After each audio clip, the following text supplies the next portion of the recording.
Pemirsa, berhasil bongkar peredaran uang palsu. Polres Minahasa Utara menyita 160 juta rupiah uang palsu siap edar. Polres Minahasa Utara menggelar press conference tentang peredaran uang palsu di Mapolres Rabu siang.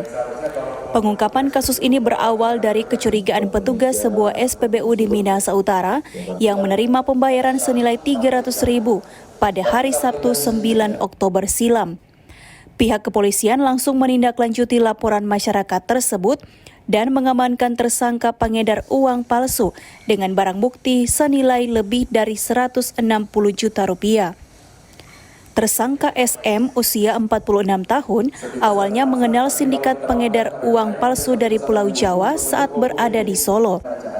Ia kemudian menyetujui perjanjian dengan 3 orang lainnya yang masih berstatus DPO untuk membawa ke Sulut uang palsu senilai 202 juta rupiah. Hingga mendapatkan tersangka dan barang bukti pada saat itu kurang lebih 2 juta. Nah, kami kembangkan lagi, ternyata uang tersebut sudah uang yang lainnya disimpan di salah satu temannya di Bitung. Ya, pada saat kami lakukan penggeledahan, mengamankan barang tersebut, dan ternyata isinya uang palsu kurang lebih 160-an juta. Jadi informasi bahwa total uang yang dibawa oleh tersangka ini kurang lebih 202.200.000 rupiah.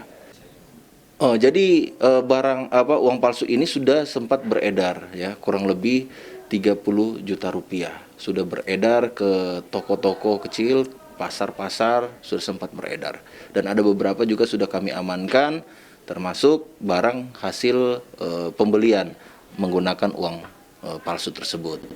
Dipastikan senilai lebih dari 37 juta rupiah telah beredar di Pasar 45 Manado dan Pasar Air Madi di Minut.